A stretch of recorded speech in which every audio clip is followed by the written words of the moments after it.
ಬೆಳಗಾವಿ ಜಿಲ್ಲೆಯ ಕಾಗವಾಡ ತಾಲೂಕಿನ ಐನಾಪುರ ಪಟ್ಟಣದಲ್ಲಿ ಸಾಯಿ ಶೋರ್ ರಾಗಿ ಹೆಲ್ತ್ ಮಿಕ್ಸ್ ಉದ್ಘಾಟನಾ ಕಾರ್ಯಕ್ರಮ ನಡೆಯಿತು. ಈ ವೇಳೆ ಮಾತನಾಡಿದ ಕಾಗವಾಡ ಬಿಇಒ 1ರಿಂದ 10ನೇ ತರಗತಿಯ ಎಲ್ಲಾ ಮಕ್ಕಳಿಗೆ ಪೌಷ್ಟಿಕ ಆಹಾರ ನೀಡುವ ನಿಟ್ಟಿನಲ್ಲಿ ಈ ಯೋಜನೆಯನ್ನು ಅನುಷ್ಠಾನಗೊಳಿಸಲಾಗಿದೆ ಎಂದು ತಿಳಿಸಿದರು. ಇದೇ ವೇಳೆ ಅನ್ನಪೂರ್ಣ ಟ್ರಸ್ಟ್ ಅಧ್ಯಕ್ಷರಾದ ಸತ್ಯಸಾಯಿ ಶಿಕ್ಷಣ ಇಲಾಖೆ, ಸತ್ಯಸಾಯಿ ಅನ್ನಪೂರ್ಣ ಟ್ರಸ್ಟ್ ಮತ್ತು ಕೆಎಂಎಫ್ ಸಹ ಭಾಗಿತ್ವದಲ್ಲಿ ರಾಜ್ಯಾದ್ಯಂತ ಎಲ್ಲ ಅನುದಾನಿತ ಮತ್ತು ಸರ್ಕಾರಿ ಶಾಲೆಗೆ ಈ ಪೌಷ್ಟಿಕ ಆಹಾರವನ್ನು ಉಚಿತವಾಗಿ ಕೊಡಲಾಗುವುದು ಎಂದು ತಿಳಿಸಿದರು. ಮುಂಜೆ ಸರ್ ಅವರೇ, ನಮ್ಮ ನೌಕರ ಸಂಘದ ಅಧ್ಯಕ್ಷರಾದ ಸದ್ಯ ಅವರೇ, ನಮ್ಮೆಲ್ಲ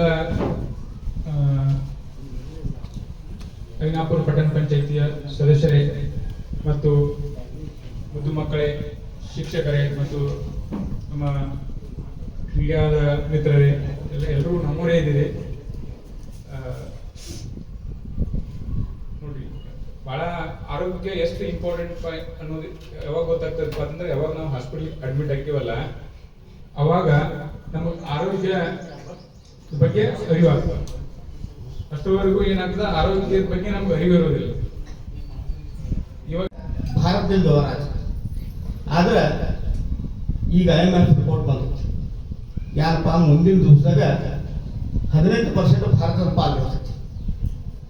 ನಾವು ತಿರುಗಿ ಬರತ್ತ ಮತ್ತು ಆ ಇಂಗ್ಲೆಂಡ್ ಅಂದ್ರೆ ಯಾಕಪ್ಪ ಆತನ್ಯ ಭಾಳ ಹಿಂದಿನ ದಿವಸದಾಗಿಲ್ಲ, ಒಂದು 10-15 ವರ್ಷದಿಂದ ಜಗತ್ತಿನ ಅತ್ಯಂತ ವಿಶ್ವಾಸಾರ್ಹವಾದ ಹಣಕಾಸು ಸಂಸ್ಥೆ 5 ದೇಶಗಳ ಪಟ್ಟಿ ಬಿಡುಗಡೆ ಮಾಡಿತ್ತು.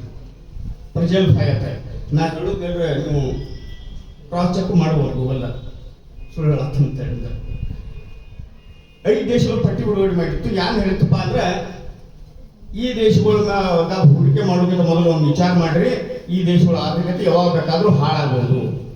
ಭಾರತದ ಒಂದು ಹೆಸರಿತ್ತು. ಈಗ 2002 ಜಗತ್ತಿನ 5ನೇ ಆರ್ಥಿಕತೆಯಾಗಿ ಭಾರತ ಬೆಳೆದಿರ್ತೈತಿ. ನಮ್ಮ ನಾಡೆಲ್ಲ 200 ವರ್ಷಗಳ ಕಾಲ ಇಂಗ್ಲೆಂಡ್ ನಿಮ್ಗೇನು ಗೊತ್ತು ನಾಗರಿಕತೆ, ನೀವು ಮಾಡಿಸೋರ ನಾವು ಕಲಿಸ್ತು ಹೇಳಿ ಅವ್ರೂ ಆರ್ಥಿಕತೆ ಹಿಂದಾಗ್ತದೆ ಗೊತ್ತು. ಅವ್ರ ದೇಶಕ್ಕೆ ನೋಡ್ಬೇಕು, ನಮ್ಮ ಮೊಬೈಲ್ದಾಗ ಬೇಕಾದ್ರೆ ಟಿವಿದಾಗ ಸಿನಿಮಾದಾಗ ನೋಡಿರ್ತೀವಿ. ಅವ್ರು ದೊಡ್ಡ ದೊಡ್ಡ ಕಟ್ಟಡ, ಪ್ರತಿಮೆಗಳ, ಗಾರ್ಡನ್ಗಳ ಭಾಳಷ್ಟು ಊರ ಮಧ್ಯದಾಗ ಒಂದು ಕಾಲುವೆ ಐತಿ, ಕಾಲುವೆದಾಗ ಹಡಗು ಬರ್ತೈತಿ. ಇದೆಲ್ಲ ಎಷ್ಟು ಭಾರಿ ಕೆಟ್ಟಾರಪ್ಪ ದೇಶ ಅತಿದ್ದು ನಾವು ಖರೆ ನೆನಪಿರಲಿ, ಅದೆಲ್ಲ ನಮ್ಮನ್ನು ಲೂಟಿ ಹೊಡೆದದ್ದು.